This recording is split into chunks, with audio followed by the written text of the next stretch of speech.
She hiked alone into the Norwegian wilderness seeking peace, but what she found buried beneath pine needles and silence was a notebook. One that described her every move before she even made it. By the time she realized the entries were updating in real time, the final page had already been written. Eva dies on the third night. But who, or what, is doing the writing?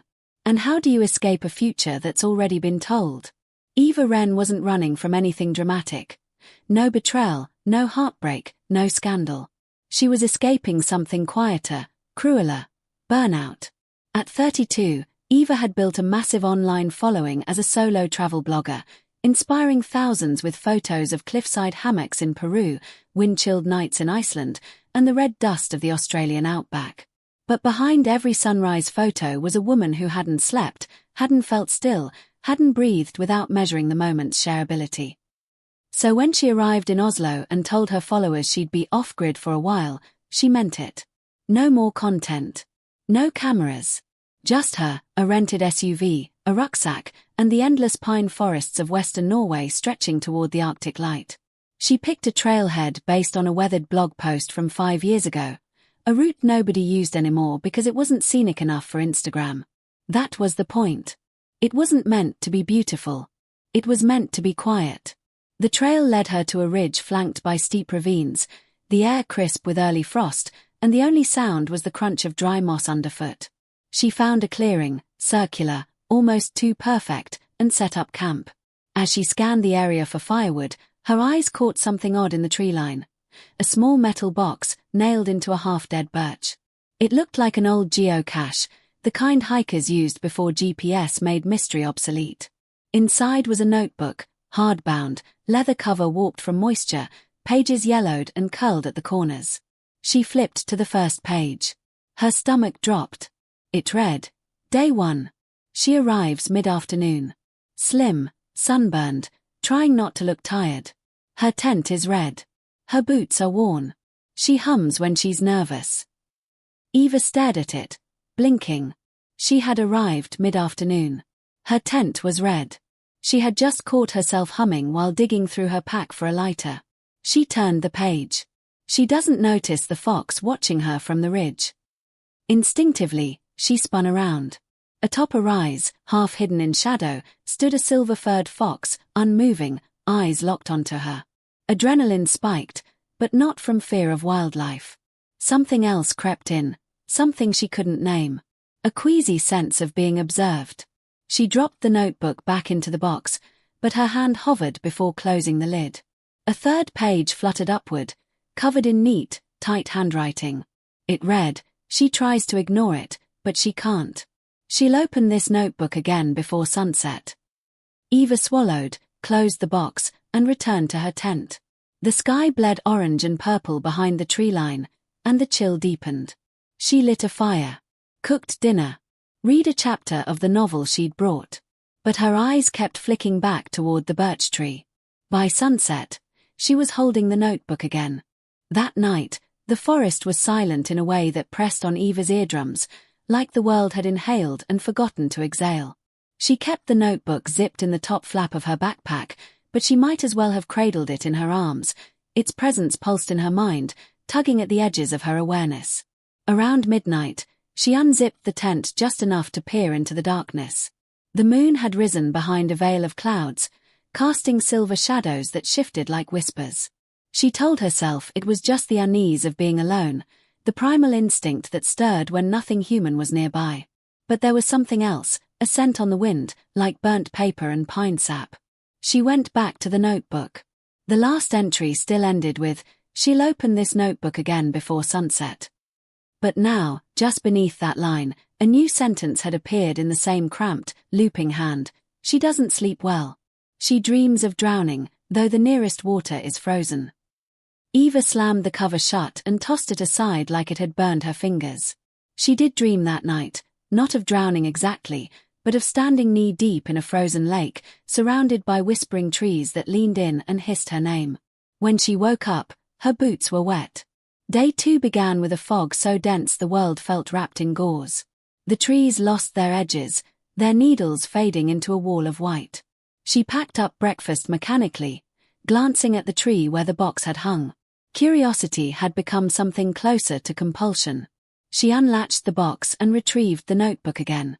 The entry marked Day 2 was already half filled. She questions whether this is a prank. She wonders if someone's filming her. But the camera she packed has no footage. She checks anyway. Eva blinked. She had wondered that. She had checked the SD card and found it empty, even though she remembered filming the sunset. She flipped to the next page. It was blank. She checked the inside cover, the back pages, the spine. No hidden electronics, no scent of ink. Just the unmistakable impression that the notebook was waiting. She added a page of her own, just to test it. Wrote, "I'm Eva. I'm 32. This is Day 2. I don't know what's going on, but I don't believe in ghosts. I think someone is watching me." She closed the book, walked 50 yards from camp, and buried it beneath a pile of rocks. By midday, the fog lifted. Blue sky peeked through ragged clouds. She convinced herself she'd imagined most of it, chalk it up to isolation and sleeplessness. But when she returned from her hike to gather firewood, the notebook sat on her sleeping bag. Not muddy, not torn. Just there, open to a fresh page. She no longer questioned whether it was supernatural. The question now was what kind of force she had just touched, and what it wanted. That night, she didn't sleep in the tent. She climbed into the trees with a blanket, finding a thick limb high above ground level, and tried to rest. At some point in the early morning, she heard footsteps circling the camp below, crunching slowly, deliberately, moving in figure eights around the fire pit. The next time she blinked, it was dawn. The new entry read, "She tried to stay above it, but the forest has no ceiling." She watched it walk. It knew she was in the trees. That was when she found the line that changed everything. One short sentence at the bottom of the next page, dated for the following day. "Eva dies on the third night." It wasn't the words that chilled her, it was the certainty in their structure, the period at the end, the finality. Not might, not could, but dies. Like a foregone conclusion. She slammed the notebook shut and screamed into the woods, screamed like someone was supposed to hear. The silence that returned was heavier than any reply. In desperation, she took the notebook and hurled it off the ridge, watching it tumble into the ravine and vanish among the rocks. She left it there. Or thought she did. When she woke up, the notebook was back inside her tent. And now the pages beyond the death entry had changed too.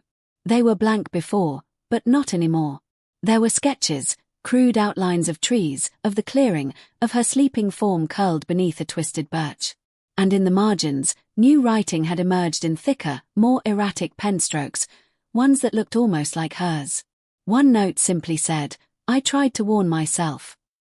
Eva's fingers trembled as she repacked her tent in the grey light of early morning, her breath fogging in the chilled air. Logic had always been her lifeline, her anchor when the world tipped sideways. But the notebook had shattered something essential in her, some quiet conviction that the world followed rules, that fear was a response to danger, not a premonition of it. Yet still, she clung to the hope that a rational explanation existed. Maybe a cruel hiker had planted the notebook. Maybe there were cameras hidden in the trees and microphones catching every whisper. Maybe it was part of some twisted experimental art project. But with each maybe, the unease only grew, carving deeper hollows into her gut. The third night was approaching, and she refused to sleep in that clearing again. If someone was playing with her, she would find them. If something was following her, she'd lead it somewhere public. Somewhere real. According to her hand-drawn map, the nearest ranger station was about 5 kilometers southeast, marked with a faded triangle beside a frozen lake. She slung her pack over her shoulder, tucked the cursed notebook deep inside, and began the trek, moving quickly down the uneven trail. Wind brushed through the pine trees like breath. Every now and then, a branch would creak or snap, and she would whirl around, heart hammering, only to find nothing. Still, she felt watched. That sensation, cold and sticky as oil, had not left her since she'd found the notebook. The deeper she moved into the trees, the more distorted her sense of direction became. The compass app on her phone spun in lazy circles before freezing entirely. Her GPS flickered and then died, despite a full charge just hours earlier. She reached the ranger station just after noon. At first glance, it looked abandoned, half buried in snow, a shutter hanging loose from its window. But when she approached, she saw a boot print in the slush near the entrance. Recent. She knocked on the door. No answer. She pushed it open, heart thudding against her ribs like a trapped bird. The interior was dim and smelled faintly of mildew and burnt wood. A metal desk stood against the far wall, stacked with yellowed papers and an ancient radio system with a broken dial. The fireplace was black with soot. A coat still hung on a nail near the door, and beside it, a ranger's badge, H. Olson. She stepped deeper inside, calling out, "Hello." Her voice echoed. Still, no reply. Then she saw the wall. At first, it looked like nothing more than faded graffiti, scratches in the wooden paneling, jagged and random. But as her eyes adjusted, she saw it clearly. Names. Dozens of names carved into the wood. Dates beside each one.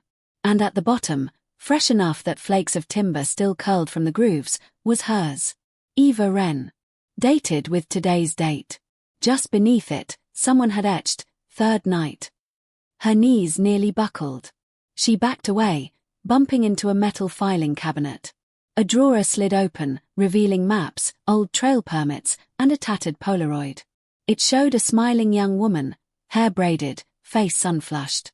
Scrawled across the white bottom, Ingrid Solberg, last seen September 12, 1998. Eva flipped the photo over. Written in shaky pencil was a single word, "Notebook." She took it, stuffed it into her coat, and turned to leave. But before she could reach the door, a soft creak came from the floor above. The station had a loft. She climbed the stairs slowly, stepping lightly. Each stair groaned like it hadn't been touched in years. The loft was empty save for a cot, a lantern, and a stack of torn paper on the floor. Eva knelt to examine it. The pages were brittle with age, but the handwriting was unmistakable, neat, tight, female. Some were dated 1998. Others had no date at all. But the final sheet had fresh ink, and it wasn't in the same handwriting. It was hers. Her own handwriting. "I found her," it read. "She's not gone. She's waiting." Something clattered downstairs. Eva raced down but found nothing disturbed. No wind. No animal. Nothing to explain the noise. Her skin prickled with cold that didn't come from the air. She sprinted out the door and down the trail, lungs burning, legs trembling. She didn't stop until she reached a clearing with enough sunlight to feel human again. She threw off her pack, yanked open the flap, and pulled out the notebook. It had new entries.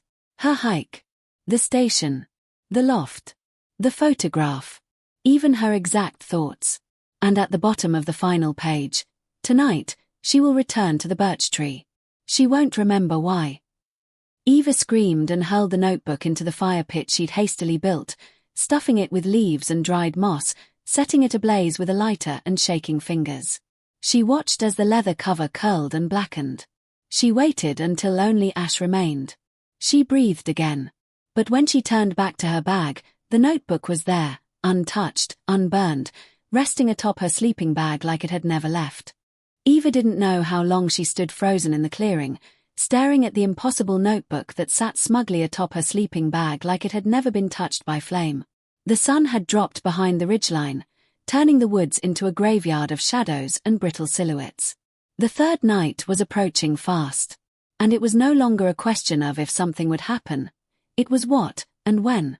Still panting, she stuffed the book into her jacket and stumbled toward the only place she hadn't dared to go.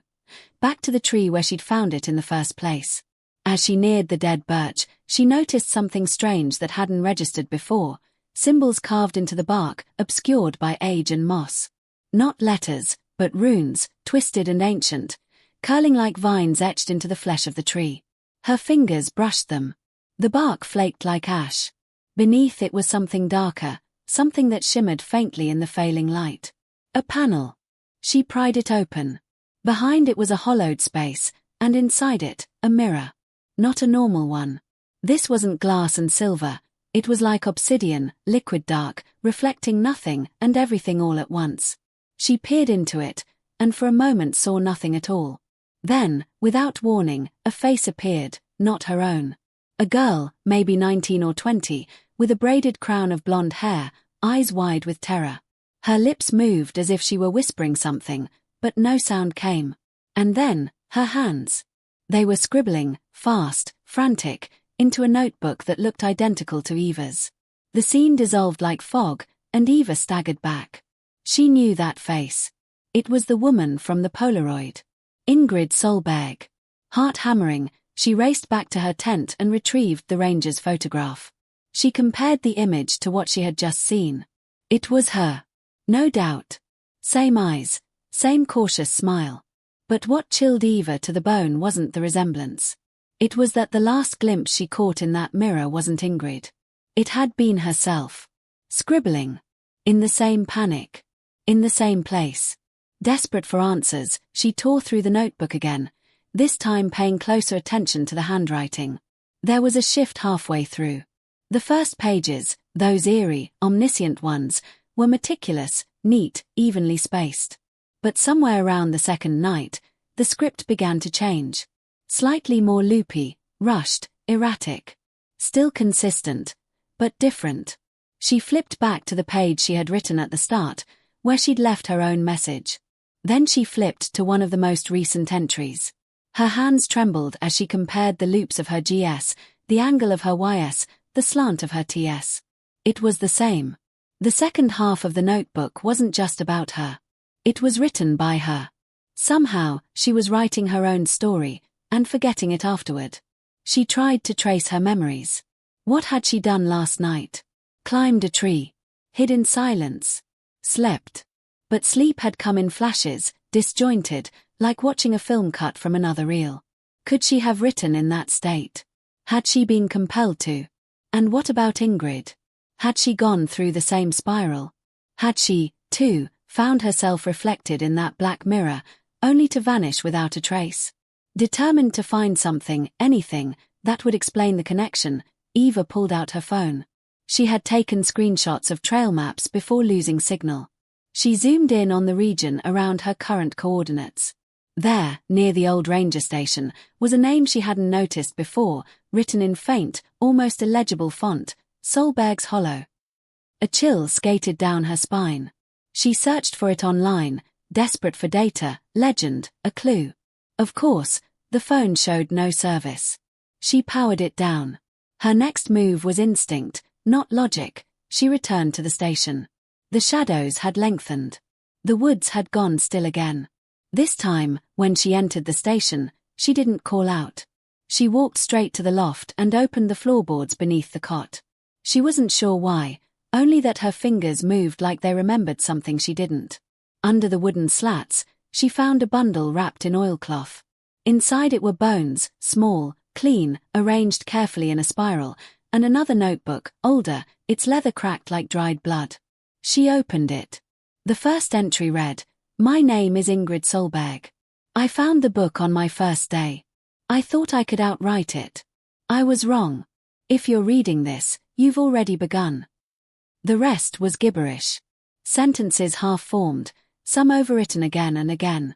The ink got darker, deeper, more erratic, until it looked like someone had scrawled with a needle dipped in blood. Eva dropped it and backed away.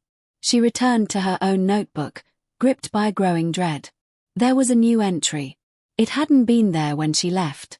It read, "She finds Ingrid's warning. She understands now. The mirror shows who you were. The notebook shows who you will become."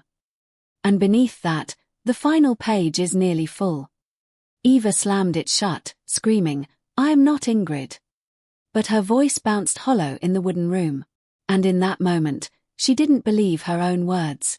Eva sprinted through the forest, lungs burning, mind reeling, her boots slipping on frost-slicked rocks as she retraced her steps from the ranger station. Her pack thudded against her back, heavier now with the weight of two notebooks, one hers, one Ingrid's, both somehow alive with a force neither natural nor sane. The third night was almost upon her. Dusk smeared across the trees like bruises, and the light fell in long, bleeding rays. Every shadow seemed to stretch toward her. She didn't stop to rest. She didn't dare. The only plan she could conjure now was to leave the trail entirely and cut through the thicket toward the high ridge she'd passed on her first day. It would give her a full view of the valley. Maybe, just maybe, she could find a road, a cabin, even a hiker. But more than anything, she needed to get away from the tree. From the mirror. From the story that refused to stop writing itself. But no matter how fast she ran, she couldn't outrun the truth that had begun to ink itself not just in pages but in her thoughts. Her memories had grown soft, unreliable. She couldn't clearly remember what she had done in the early hours of that morning. Had she really burned the notebook? Or had that been the book's version of her reality? There were moments she felt like a puppet, each action foreshadowed by ink and margins. Other times, she questioned if she was the one writing it all unconsciously in a kind of fugue state, carving her own doom like a self-fulfilling prophecy. The boundary between her and the story had thinned like worn paper. When she paused near the edge of a frozen stream to catch her breath, she opened the notebook again, desperate for a contradiction, a mistake, something to prove it wasn't omniscient.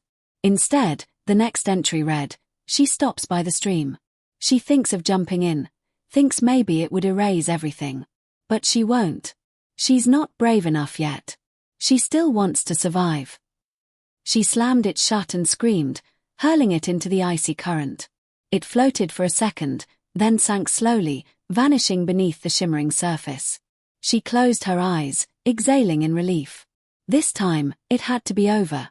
But the second she opened her pack to pull out her water flask, it was sitting on top. Dry. Whole. Waiting. When the sun finally fell below the trees, the temperature dropped instantly, a snap like the world cracking in half.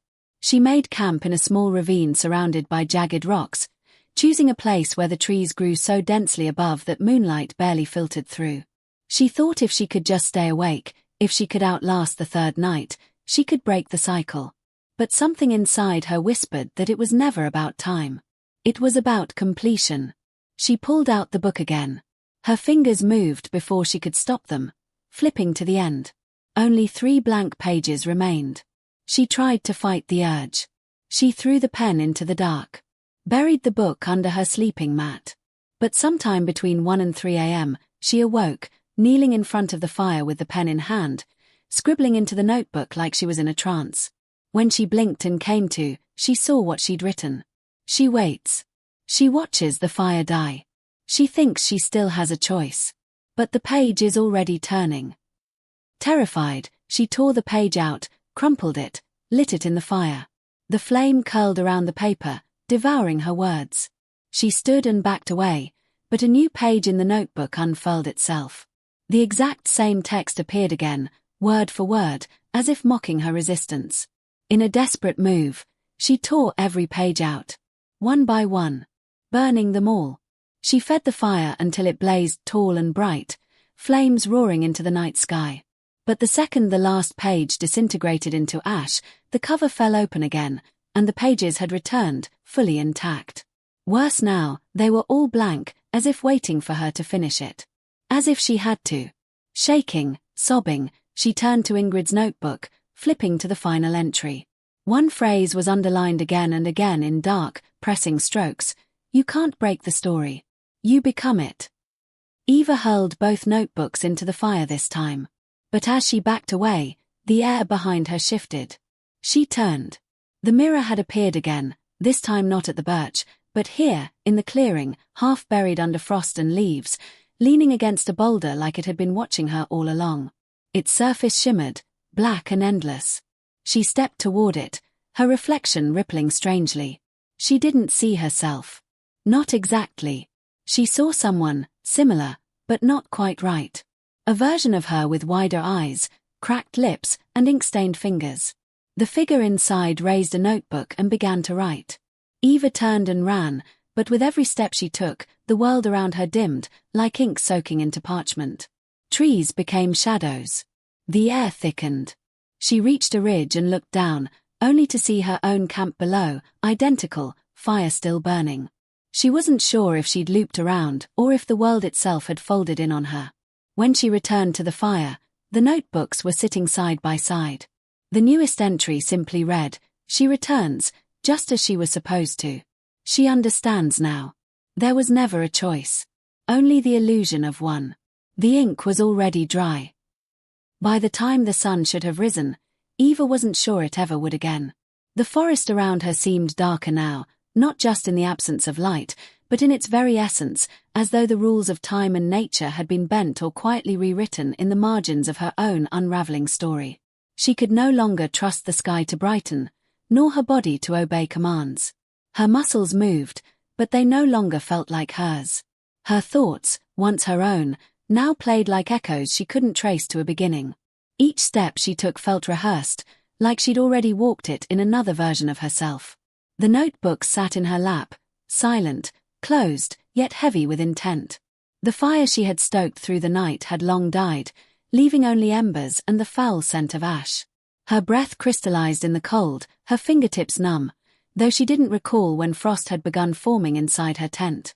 She opened the notebook again, not out of curiosity, but submission. She had stopped fighting it. The first page now was blank. But slowly, words began to form. Not in ink, but in impression, like pressure had been applied from the other side. The page read, "The reader becomes the writer. The writer becomes the written." Her hands began to tremble violently. She flipped ahead. More blank pages.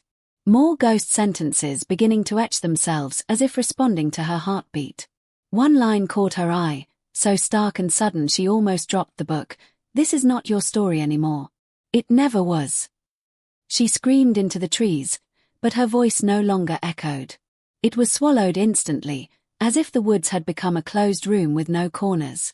She staggered up, clutching the notebook, and ran blindly through the underbrush until she reached the ridge where she had first camped days ago, or what she thought were days. Time felt circular now, like she had looped through herself.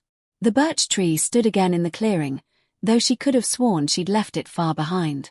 The rusted box was nailed to it once more. The mirror leaned beside it. This time, Eva didn't approach. She fell to her knees, trembling, eyes locked on her reflection. The face that stared back was not just older. It was hollowed, greyed, her hair limp and wild, her eyes ringed in bruised blackness. But it wasn't just fatigue. It was time. Eva understood suddenly, terribly, that this place did not run parallel to the world she had come from. It consumed time like breath. One day here was months. Or maybe less. Or more. Ingrid hadn't vanished. She had faded. Somewhere deep in her chest, a truth cracked open. This story wasn't about her death. It was about her becoming the storyteller. That was the fate. Ingrid had written herself into the void, and now Eva was being compelled to complete the cycle. She reached for the second notebook, Ingrid's, and flipped to the final page. A small tear in the parchment revealed another page glued beneath. She peeled it back carefully, revealing the last words Ingrid had written before she was gone. "Don't write the last line." Eva dropped the book like it had burned her. But it was too late. Her own notebook had only one page remaining. And on it, in her handwriting, were 3 words she had not yet written, yet recognized as hers. "Now she understands." She slammed the cover shut. She didn't want to understand. She wanted to break free. She stood, pulled the mirror from the tree, and hurled it down the ridge with every ounce of her strength. It shattered against the rocks, a sound like splintered bone and screaming metal. Silence followed. A deep, waiting silence. For a moment, nothing happened. And then, the wind stopped. The trees held their breath. Eva looked down at the notebook. Its pages turned themselves, one by one, until it landed on a page she hadn't seen. A new page. It said nothing at first, but as she watched, a line slowly began to appear. "You can shatter the mirror. You can burn the book. But you cannot escape the ink once it's inside you." Eva dropped it, heart racing, and ran until her legs gave out. She collapsed in a snow-covered hollow and let the cold crawl over her skin like a blanket. She closed her eyes and waited. When she opened them again, it was morning. Blue sky. Birds. Her breath visible but calm. The woods had returned to normal. Her tent was gone. Her fire pit was erased. Her gear, missing. But beside her sat a backpack. Not hers. A different brand. Slightly torn. Fresh-looking. She crawled toward it, opened the flap, and inside, tucked neatly, was the notebook. Except this time, it wasn't her name on the first page. It was someone else's. A man's name. Dated today. And beneath it, he thinks is alone. He doesn't know she's watching.